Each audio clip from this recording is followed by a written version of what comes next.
In the spring of 1887, on a flat stretch of the Bitterroot Valley in western Montana Territory, a girl of 20 stood at the back of a clerk's office and counted out $3 in coin she had earned hauling water, and with that money she bought a thing no one else in the room would have taken as a gift. The clerk did not look up when he wrote the receipt. He had been selling off the bones of the old Carver Freight Company for a week, and he had grown bored of telling people that the lots were worthless. The girl's name was Della Cobb, and she had slept 3 nights running in the loft of a livery stable, and she had nothing in the world but a hammer with a hickory handle, worn pale at the grip, and the memory of a dead man who had taught her how to read a floor.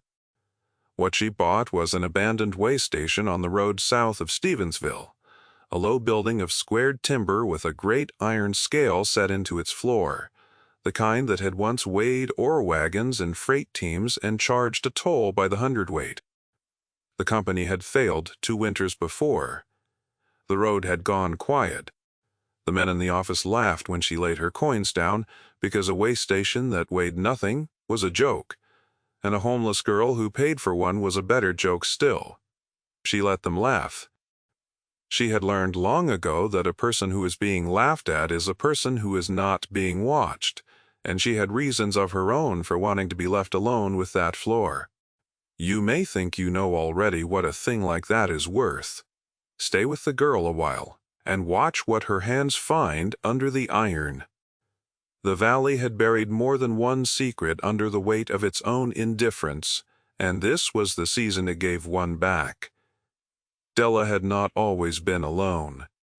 She had been raised after a fashion by a man named Tobias Hale, a scale maker and a fitter of weights who had come west to service the freight roads when the mines were young and the wagons ran day and night.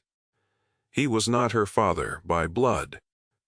He had found her at 9 years old, half-starved at the edge of a mining camp where her own people had died of the fever, and he had kept her because he said, a child who watched as carefully as she did ought to be put to some use. For 11 years she had been his apprentice and his shadow. She had learned the trade of weights from the inside, the way a person learns a language by living in it rather than by studying it. A scale, Tobias told her, is an argument made of iron. Every honest scale tells the truth, and every dishonest scale tells a lie so smoothly that no one thinks to check it. He taught her that the lie was almost never in the beam, where a man might think to look, but in the foundation, in the lever pits below the floor, where the weight was carried and divided long before it ever reached the dial. Watch the floor, he told her. The beam is where they argue. The floor is where they hide the body. She did not understand him fully when she was 12. She understood him completely by the time she was 20, and by then he was 3 months dead of a chest sickness that no amount of careful watching could weigh or correct. She remembered the lessons as a sequence of cold mornings and borrowed sheds along the freight roads, her teacher on his knees in a lever pit with a candle stub stuck to a stone, and his big spectacled face an inch from a knife edge naming each part aloud, so the child crouched beside him would carry the names away. The main lever, the transfer lever, the connecting rod, and the loop, and the long steel ribbon of the stay. He made her recite them until she could find each, by touch in the dark, because a fitter, he said, often works where no light will reach. And a fitter who needs to see is a fitter who is useless half the time.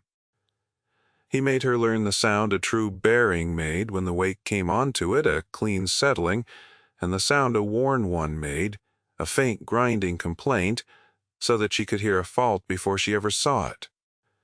By 14, she could level a beam blind. By 17 she could tell, from the way a wagon's weight came up on the dial, whether the man who built the scale had been honest or clever, and she had learned that the clever ones were far more common than the valley liked to believe. He had left her almost nothing. A scale maker who works for other men dies with other men's money in other men's pockets.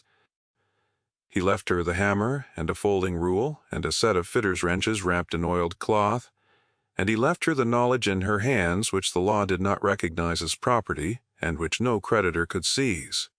When the livery owner told her she could not sleep in his loft past the week, She went looking not for charity but for a floor she could read, because a floor was the one thing in the world she knew better than anyone who might try to cheat her of it. The Carver Way Station had been built in the year 1879, when the freight road through the Bitterroot carried ore down from the western claims to the smelter sidings near the river.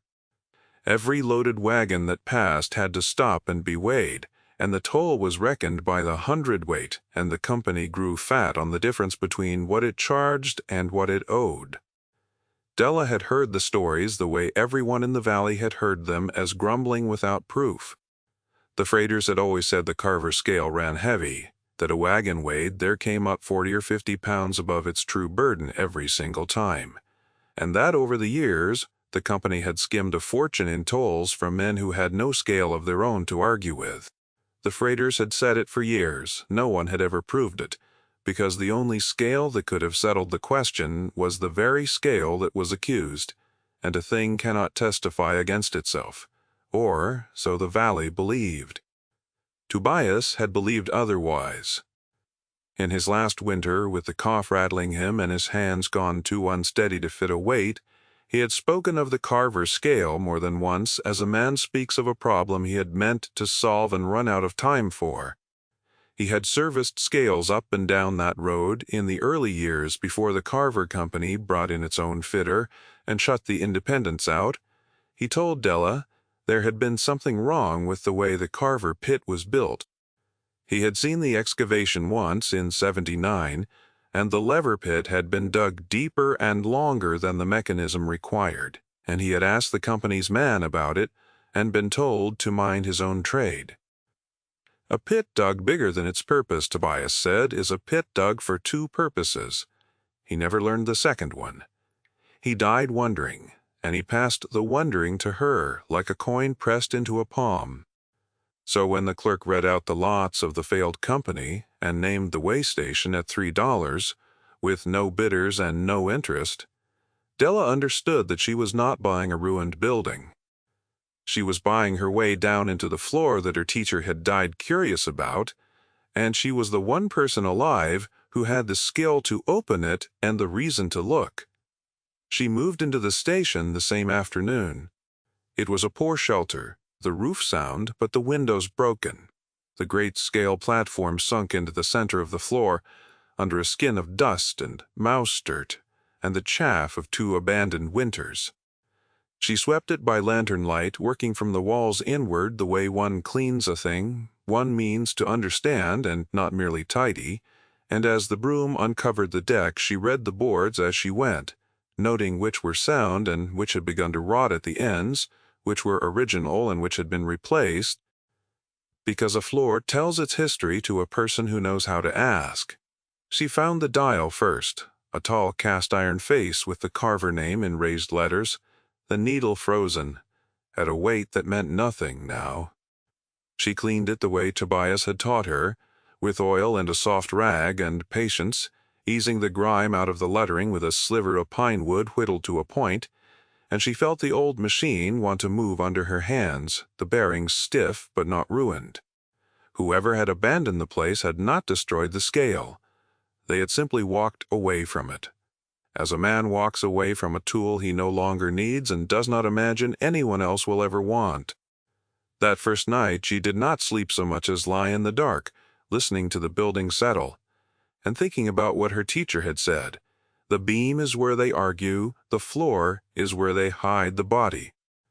In the morning, with the cold light coming through the broken glass, she began to take the floor apart. The platform of a wagon scale is a deck of heavy planks laid over a frame, and beneath the frame is the pit, and in the pit are the levers, the long iron arms that gather the weight of the load at many points and concentrate it, step by step, down to a single small force that the beam can balance against a known counterweight. It is an elegant thing when it is honest. Della knew every part of it. She knew where the planks were pinned and how to lift them without splitting the wood, and she worked all that first morning prying up the deck one board at a time and stacking the boards against the wall, until the iron skeleton of the mechanism lay open to the air for the first time in 8 years. What she saw stopped her hands. The lever system was ordinary. The main levers ran where they should, the knife edges seated in their bearings, the whole apparatus exactly as 100 other scales she had helped her teacher build and mend. The pit that held them, though, was wrong. Just as Tobias had said, it was too large. The masonry walls of the excavation stood a full 4 feet beyond where the mechanism ended, and the floor of the pit on the far side was not the packed earth and gravel she expected, but a course of dressed stone, fitted and mortared, a deliberate surface where no surface was needed. A lever pit needs only enough room to swing its arms. This pit had a room behind the room. She had seen the body, in the sense her teacher meant. She had not yet seen what the body was. She did not rush. Tobias had taught her that haste in this trade was how a fitter lost fingers, and how a careless man missed the one detail that mattered. She spent the rest of that day simply looking, with the lantern lowered into the pit on a cord, mapping with her eyes what she would have to undo with her hands. The dressed stone floor met the masonry wall at a seam too clean to be accidental. In the corner, half hidden behind the nearest lever arm, was a square of iron set flush into the stone. A plate perhaps 2 feet on a side, with no handle and no obvious hinge, only 4 heavy bolts at its corners, their heads painted over with the same dull tar that coated the iron of the mechanism so that at a glance the plate vanished into the machine. A man who wanted a thing never found does not put a handle on it. Della knew that. She also knew that 4 bolts are an argument that can be won with patience, and she had inherited from her teacher both the wrenches that fit them and the temper that could turn them without stripping the heads. The light was going, though, and her arms ached from the planks, and she had learned that the floor would still be there in the morning. She traced the seam once more with her thumb, feeling where the mortar had been worked smooth by a careful hand, and she marked in her memory the order in which she would loosen the bolts, the way her teacher had taught her to plan a job before she touched it, so that the work would go in one direction only and never need undoing. A fitter who improvises, Tobias had said, is a fitter who is about to break something he cannot mend. She climbed out of the pit, ate the last of the bread she had carried from town, and slept on the board she had stacked, with the hammer in its place beside her hand, the way it had lain beside her every night since the man who gave it to her had died. In the days that followed, the town began to notice her. A homeless girl who buys a worthless building is a curiosity for an afternoon. A girl who stays, who is seen carrying lamp oil and bread out the South Road and is not seen coming back to beg, becomes something the town must form an opinion about. The opinions were not kind. There was a freight agent named Royal, a heavy, comfortable man who had bought up the better lots of the Carver Company at the same sale, the warehouses and the good wagons and the road contracts, everything of value, and who regarded the way station as the one piece of refuse he had been glad to let go. He rode out the South Road on the 3rd day, ostensibly to look at a culvert, and he reined up at the station and looked at the girl through the open door with the expression of a man inspecting a stain. He asked her what she thought she was doing. She told him she was cleaning a scale. He laughed, the same laugh she had heard in the clerk's office, and he told her the scale had not weighed a wagon in 2 years, and would not weigh one again, that the road was dead, and the company was dead, and she had thrown away $3. She plainly could not spare. Then he said a thing that she kept the way, she kept every loose detail, filed against the day it might fit. He said she ought to leave the floor alone and find honest work. He had not seen the floor. He could not have seen the floor from the door, with the deck stacked against the wall and the pit in shadow. And yet he had said, the floor and a man who warns you away from a thing he should not know about has told you the thing is worth finding. Della said nothing about that. She thanked him for his concern in a voice with no warmth in it, and she went back to work, and she felt his eyes on her back until his horse carried him away up the road. That night she thought about Royal for a long time. He had bought everything the Carver Company owned, that had value. He had been with the company a long time, the town said, since the early years. The clerk at the sale had called him the company's own man once before catching himself, as though Royal's name and the company's were so tangled in the old days that a person could hardly speak the one without the other. If the Carver scale had run heavy for 8 years and skimmed a fortune in false tolls, the money had gone somewhere, and the men who took it had names, and one of those names might be sitting comfortable now on the best lots of the very company that had done the skimming. She did not let herself leap to the conclusion. Her teacher had warned her against the satisfying answer arrived at too quickly, which was its own kind of dishonest scale. She filed the thought and waited for the floor to confirm it or deny it, because the floor did not care what she suspected, and the floor was the only witness she trusted. What she did not yet know was that the floor would answer the question more completely than she had dared to hope, and that the answer had been waiting in the dark under the iron for longer than she had been alive. She went down into the pit the next morning with the wrenches. The bolts were stubborn with rust and tar, and the first one cost her an hour and the skin of 2 knuckles, but she had penetrating oil and she had time, and she had the particular patience that comes to a person who has nothing else to do and nowhere else to be. She worked the oil into the threads, and let it sit and worked it again. She wrapped a strip of sacking around the wrench handle so the steel would not chew her palm, and she set the jaws square on the bolt head and tested the angle twice before she put her weight on it, because a wrench that slips on a rusted head ruins the head and ends the job. She braced her feet against the masonry and put her weight on the long wrench her teacher had forged, slow and even, leaning into it the way he had taught her, not with a jerk that would shear the iron, but with a steady growing force that gave the rust time to let go. She felt the first bolt give with a groan that seemed to come up out of the ground itself. The second came easier. The third fought her, the head half-rounded, and she had to file 2 flats onto it to take the wrench at all, an hour's work for a quarter turn, and she did the work without complaint, because complaint had never loosened anything. The fourth, she had learned the trick by then, and it came in its turn, and she lifted the iron plate out of its seat and set it aside, and the dark under it breathed up at her cold air that had been sealed away from the valley for 8 years. She lowered the lantern on its cord. Below the plate was a chamber, a stone-lined box, perhaps 3 feet deep and as wide as the plate, dry as a bone, and in it, neatly stacked, were ledgers. Not one. A dozen of them bound in cracked leather, their spines stamped with the years in faded gilt, 79 through 85. Beside the ledger stood a strong box of black iron, and laid across the top of the strong box, wrapped in wax paper gone brittle with age, was a single bound book smaller than the rest, and a folded paper sealed with a wafer of red wax. Della knelt at the lip of the chamber for a long while, and did not touch any of it.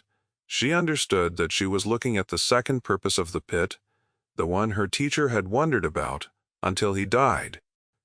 A man does not bury his honest accounts under a scale floor behind a tarred iron plate.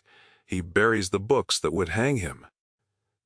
The valley had been right for 8 years, and had never been able to prove it, and the proof had been here the whole time, sealed under the very floor where the lie was told, because the safest place to hide the record of a crime is inside the machine that commits it. She lifted the topmost ledger out into the light, and she opened it, and she began, slowly, to read. The hand was clerkly and precise. Each page recorded a day's weighings, wagon by wagon, the freighter's name, the declared load, the weighed load, the toll. Della read down the columns and at first saw nothing but the ordinary commerce of a freight road. Then she saw it because she had been taught to see it. The weighed load was always higher than the declared load, by 40 pounds, by 50, by 60. Never the same figure twice, but always in the same direction, always heavier, never once lighter. A scale that erred, honestly would err in both directions, sometimes high and sometimes low, scattered like the fall of dice. This scale erred only one way.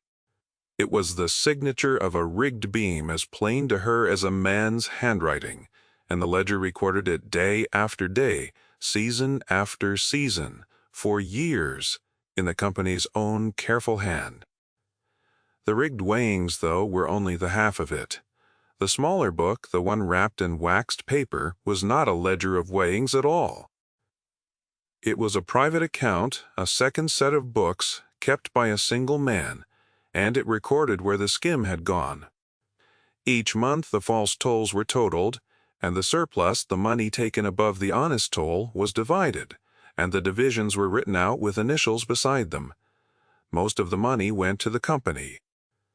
A steady portion, though, month after month, went to a set of initials that Della did not at first understand, until she reached the final pages and found, in a fit of carelessness or pride, a single full name written out where the initials had stood.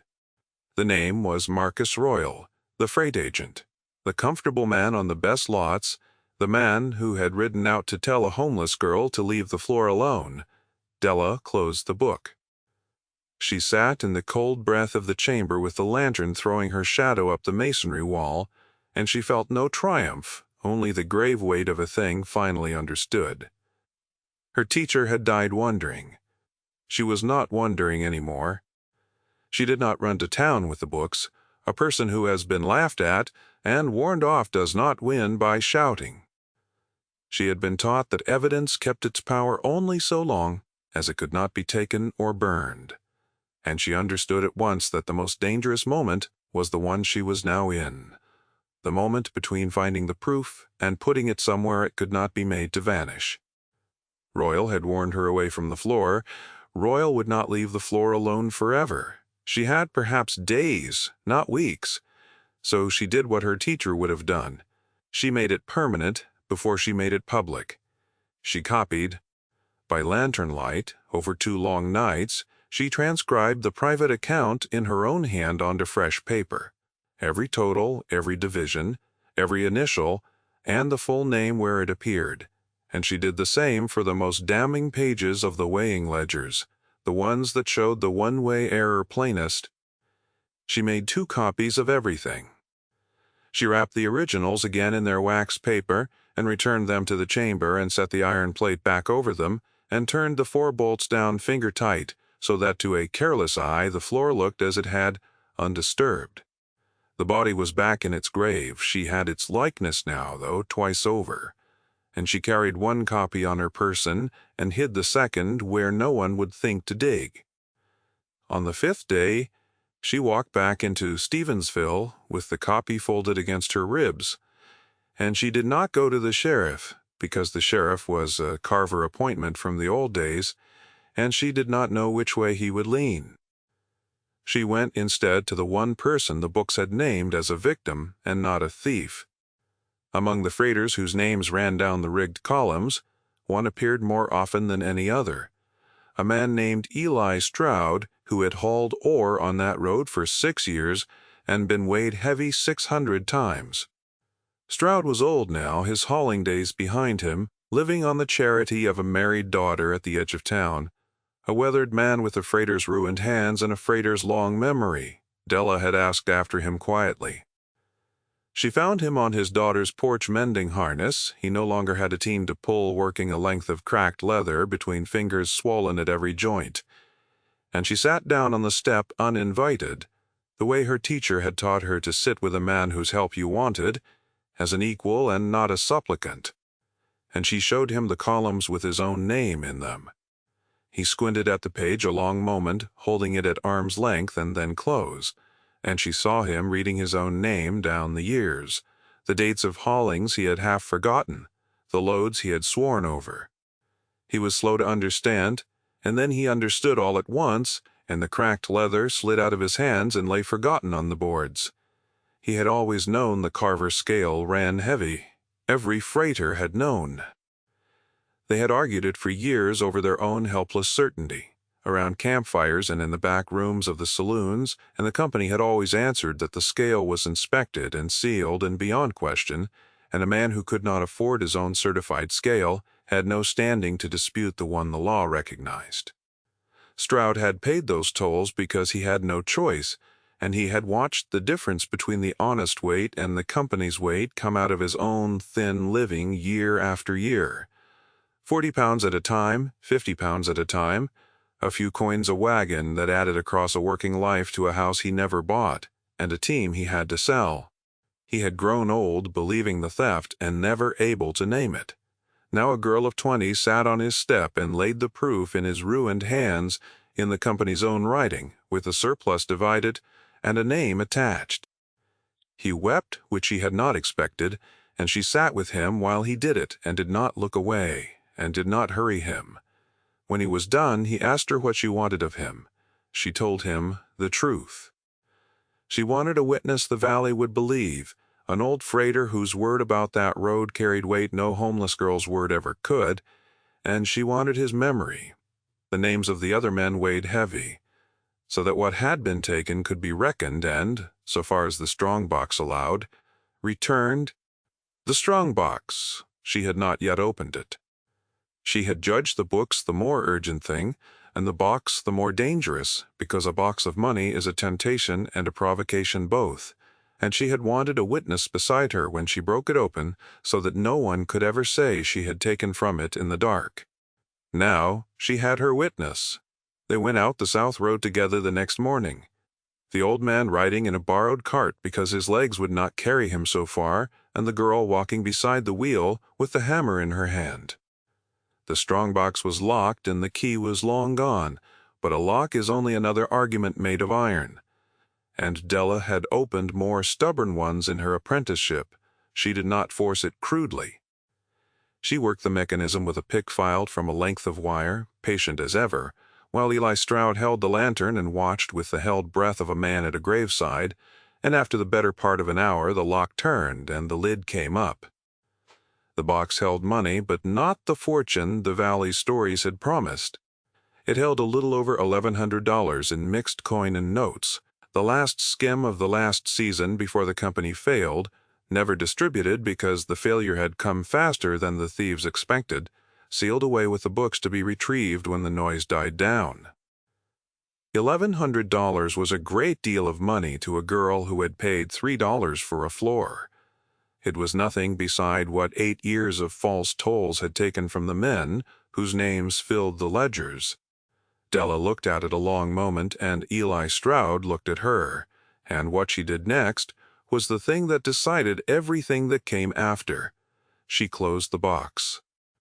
She told the old man that the money was not hers and not his, that it belonged to the men it had been stolen from in the proportions the ledgers themselves recorded, and that she meant to see it returned to them or to their widows and children down to the last coin she could trace. Stroud argued with her. He said she had found it, that she had nothing, that the men would never know if she kept a fair share for her labor. She said that she would know, and that her teacher would have known, and that a thing returned crookedly was no better than the thing stolen. She had not opened the floor to become the next person who took from it. That, more than the proof itself, was what turned the valley. Word of the books went out the way such things go, faster than any rider, and within a week the whole valley knew that the homeless girl on the South Road had found the Carver Company's hidden ledgers under the way station floor, and proven what the freighters had sworn for years. It was the other word, though, the word that she had refused the money and meant to give it back, that did the work no proof alone could have done. A girl who finds a fortune and keeps it is a lucky thief. A girl who finds a fortune and returns it is something the valley did not have a ready name for, and people came out the South Road to see her, not to laugh now, but to look. And the looking had changed. Marcus Royal did not come. Della had wondered whether he would ride out to threaten her or to plead with her, and he did neither, because a man whose name is written in his own crime's ledger has nothing left to say to the person who holds it. The copies were already beyond his reach, one in the hands of a lawyer in Missoula, whom Eli Stroud's daughter had named as honest, the other still hidden where Della had put it. There was no floor he could dig up, no fire he could set. That would call the proof back into the dark. The thing that had protected the secret for 8 years, its perfect concealment, had become the thing that doomed him the moment it was concealed no longer. He sold his good lots within the month, below their worth, to men who no longer wished to be seen dealing with him, and he left the valley before the first snow, and the road did not ask where he went. He was not defeated in any scene that anyone witnessed. He simply became a man no one would stand next to, and then he was gone undone, not by a confrontation, but by the weight of what had been written under the iron in his own account. The reckoning took the better part of a year. Della and Eli Stroud and the Missoula lawyer worked through the ledgers wagon by wagon, name by name, reckoning what each man had been overcharged across the years the books recorded, and the $1,100 was paid out in the proportions the theft had taken it, not as charity and not as a windfall, but as a debt repaid. It did not make the freighters whole. 8 years of skimming was a deeper hole than one season's skim could fill. It named the wrong, though, and it returned what could be returned, and it did, both in the open, where the whole valley could see that the thing had been done straight.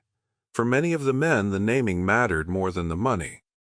They had spent years being told they were wrong, that the scale was honest, and their certainty was sour grapes. And now the company's own hand had confessed in faded guilt that they had been right all along. There is a particular dignity in being proven right after long doubt, and Della had handed it back to them along with their coins. Eli Stroud did not live to see the reckoning finished. He died in the autumn, in his daughter's house, an old freighter who had been weighed heavy 600 times and had lived just long enough to see it set down in writing that the scale had lied, and he had not. Della sat with the family at the burying. She had known him 5 months. She grieved him the way she still grieved her teacher, quietly and without display, as a person grieves the few who saw them clearly. He had left her in his will the borrowed card he had finally bought outright, and a note in his ruined hand that said only that she had given an old man back his good name, and that there was no debt in the world heavier than that one or more fully paid. She kept the way station. It surprised the valley that she would, but the valley had stopped being surprised by her. She did not reopen it as a toll house. The road was still dead, and she had no wish to charge anyone for anything. Instead, she did the one thing the floor had taught her she was good at, which was to make iron tell the truth. She set up as an independent fitter and adjuster of scales, the trade her teacher had been driven out of by the very company whose crime she had uncovered. And she went up and down the valley certifying weights and beams and balances, the only person for 100 miles whose word on a scale no one would dispute, because everyone knew what she had found under her own floor and what she had done about it. She kept her teacher's tools oiled and laid out in the order he had kept them, the folding rule and the fitter's wrenches in their oiled cloth, and she added to them slowly as the work came in, a new file, a finer set of test weights, stamped and certified, the modest accumulation of a person making an honest living with her hands. The merchants who had laughed at her $3 purchase brought her their scales to certify, and paid her fairly, and if any of them remembered laughing, they had the grace not to say so, and she had the grace not to remind them. She charged the same to a poor man as to a rich one, and she told any who asked that a scale which lied to a freighter would lie to a banker just as readily, and that the only protection against a crooked weight was an honest eye that knew where to look, which was a thing she could teach but could not sell. She rebuilt the floor of the station, but she did not seal the chamber. She left the iron plate loose, and the dressed stone box empty and open. A small dark room under the deck where a crime had once been buried, and she showed it to anyone who asked. She kept the original ledgers there in the place they had been hidden but unsealed now and open to any honest eye, because a thing hidden had done 8 years of harm and a thing shown could do none. The pit that had been dug for 2 purposes now had a third, which was to remember. On a clear evening late in that first year, with the work of the reckoning all but finished and the valley gone gold with the turning of the season, Della Cobb sat on the deck of the scale she had bought for $3 and oiled the dial of the great iron face by the last of the light. The needle moved freely now under her cloth. true in both directions, honest as the day it was cast. Beside her on the boards lay the hammer, with the hickory handle worn pale at the grip, the one thing her teacher had left her that the law would recognize as property, though it was the least of what he had given her. She had come to this floor with $3 and a dead man's tools, and the memory of a thing he had wondered about until it killed his curiosity, if not his cough. She had opened the floor, he could not, and read the body. He had only suspected, and she had made the iron tell the truth at last. She set the cloth down and laid her hand flat on the cold face of the scale, the way a person rests a hand on the shoulder of someone they have finally understood. The light went amber, then gray. Somewhere up the road, a wagon passed, weighing nothing, owing nothing, free. And Della sat with her hand on the honest iron until the dark came down over the valley and the floor beneath her held nothing but what it had always been built to hold, which was the simple, terrible, ordinary truth. What would you have done if the money had been yours to keep and no one in the world would have known? Sit with that a while. And if a story of a thing the world threw away holding the proof that set it right is the kind of story you want more of, there are others like it waiting down the road.